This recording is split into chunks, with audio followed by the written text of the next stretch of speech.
Thank you. Thank you very much, gentlemen. Let me, if I may, say something about the legislation that's before us today, 2944, which I and Ms. Giffords, Congresswoman Giffords, have sponsored. We've sponsored that on behalf of local governments, tribal leadership, and community residents who are directly impacted by economically and environmentally harmful mining in the Santa Cruz Valley region of my district. We did a hearing in field hearing in 2007 in Tucson. Shortly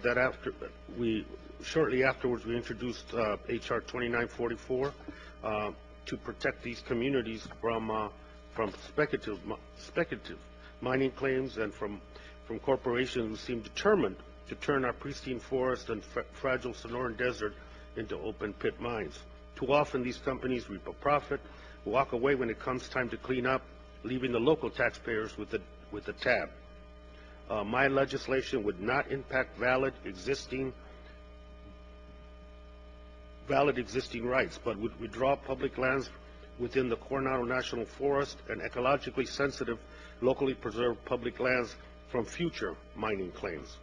In the end, the purpose of HR 2944 is to say that when it comes to mining on sensitive lands in southern Arizona, we have enough is enough, and we need to look at each case with an objective eye, but also with the ability to protect and protect that very beautiful and valuable region in southern Arizona. Let me welcome the panelists and Mr. Jensen. Welcome. This is your first hearing with us here, and so we welcome you. They're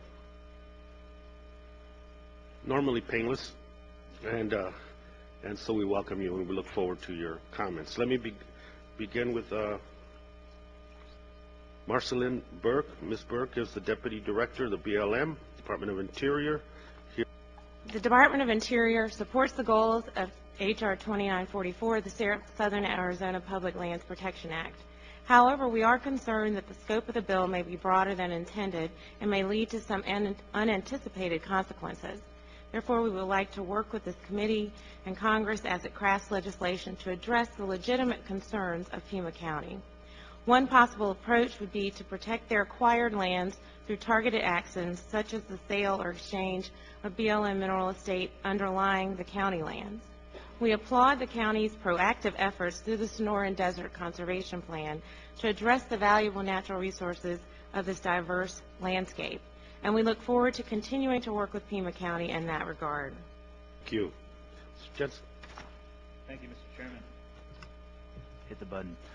Thank you, Mr. Chairman, Ranking Member Bishop. Thank you for this members of the subcommittee. Thank you for this opportunity to testify before you today.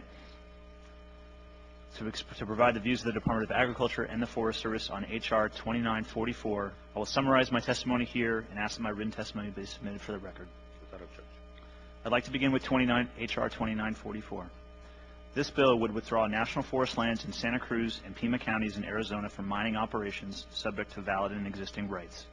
The Department supports the goals of HR 2944. The Department, however, like the opportunity to work with the committee to clarify some of the scope and range of the bill. Additionally, I would like to add that it is important that we work together to address the concerns of the residents of Pima and Santa Cruz counties, something that I've come to appreciate after having personally visited the area last fall at the invite of Congresswoman Giffords. As we read this bill, the legislation would not affect valid mining claims in existence prior to its enactment. This means that ongoing mining operations could continue on Coronado National Forest lands subject to valid and existing mining claims. Expansion of ongoing mining operations as well as commencement of new mining operations would be permissible on those Coronado National Forest lands as long as they are based on valid and existing mining claims. Of special interest in the region is the proposed Rosemont Copper Mine project. If I could, I'd like to spend a minute to clarify some of the ongoing review of this proposed project. The Department has heard from both opponents and proponents of the mine. I personally visited the site and have asked the Forest Service to analyze a no-action alternative in the environmental analysis for the proposed mine plan of operations. I have confidence that the Forest Service, will carefully examine the mine's environmental consequences and the agency's legal options in evaluating the company's proposed mine plan of operations. This concludes my prepared statement, and I would be happy to answer any questions you may have. Thank you. Thank you to both of you. Let me submit for the record a letter from the Santa Cruz, all the members of the Santa Cruz Board of Supervisors in support of 2944.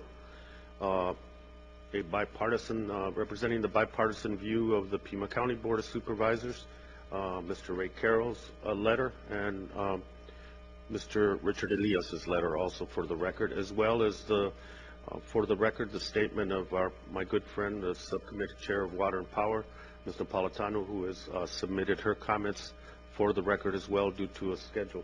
Thank you very much. And let me begin with Ms. Burke. On 2944, if this legislation were to pass, what would the holder of a mining claim in the withdrawal area need to do in order to prove that the existing claim is valid? If a holder of an existing claim wanted to prove that it was valid, they would have to approach the BLM before commencing any operations, and the BLM would have to make that determination. First, the claimant would have to show that there's physical exposure of the mineral prior to the date of the withdrawal.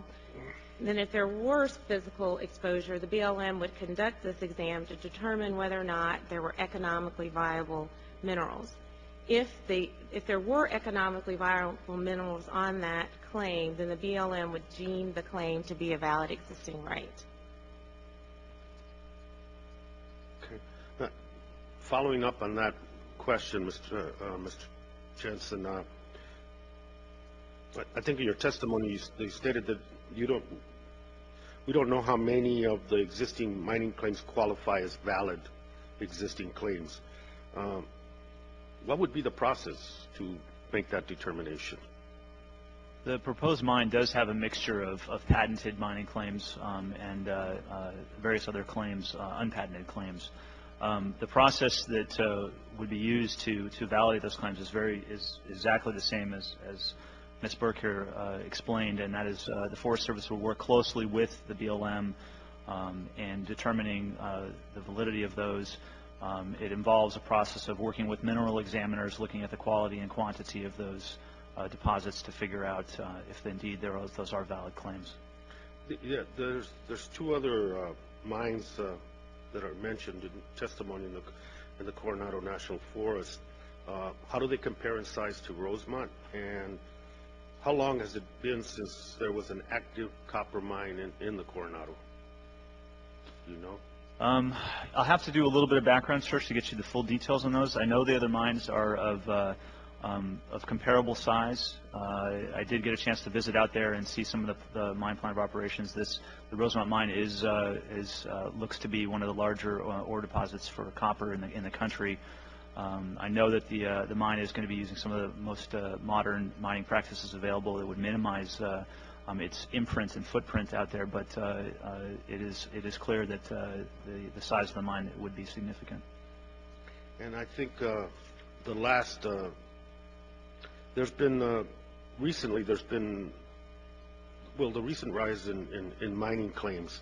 How would this withdrawal legislation impact that trend? The trend has been a rising trend in mining claims. This withdrawal would impact it how? It certainly would change that trend. It would effectively stop future claims from moving forward and essentially remove mining from as a possible use from the area on those national forest lands. Okay. I don't have any questions. The Southern Arizona Public